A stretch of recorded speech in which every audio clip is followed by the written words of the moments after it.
စားလိုက်ကြရအောင်စားလိုက်ကြရအောင်ကဲမစားခင်လေးနော်မစားခင်လေးနော်မစားခင်လေးကိုကျွန်တော်ပြောချင်တာတကူကအဖွဲဝင်မဲ့သူတွေဒီညာလဲဝင်လို့ရတယ်နော်ဒီညာလဲဝင်လို့ရတယ်မနက်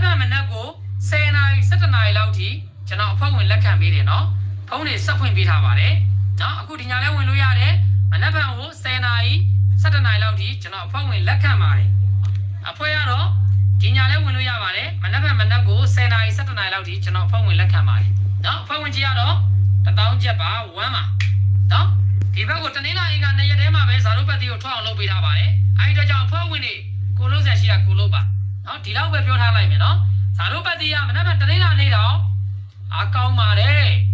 ဟုတ်ပြီလားနော်ကဲကျွန်တော်ပြောနေတာတကူကကနန်းကိုတော့ကျွန်တော်ဘယ်သူမှမပို့ရသေးပါဘူးနော်ဒီည17နာရီ12နာရီလောက်မှာကျွန်တော်ပို့မှာပါဟုတ်ပြီလားဖုန်းမစိတ်ကနေပို့မှာပါဟုတ်ပြီလားနော်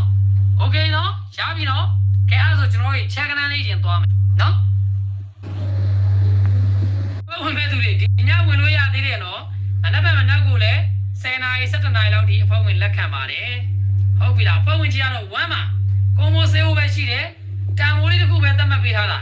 နော်တနင်္လာနေ့မှာအားကောင်းတယ်ဇာတို့ပတ်တီနော်ဟုတ်ပြီလား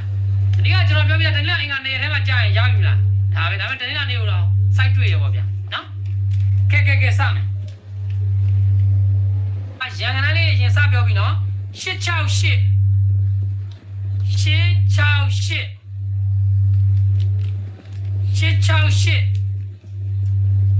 898က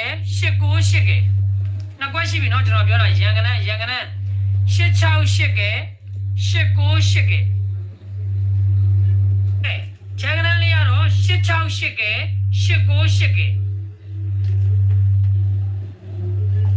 နော်868က898က853ရ853ကဲဒါပြီးတစ်ခွက်ကောင်းပြောမယ်နော်ဒီသုံးခွက်ကတော့ရန်ကုန်ပေါ့ဗျာ868က898က853ရ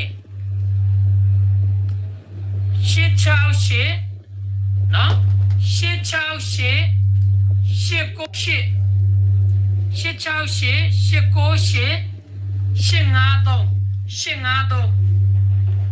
ကဲဒါပြီးတစ်ခွက်ကောင်းပြောမယ်ချက်ကနန်း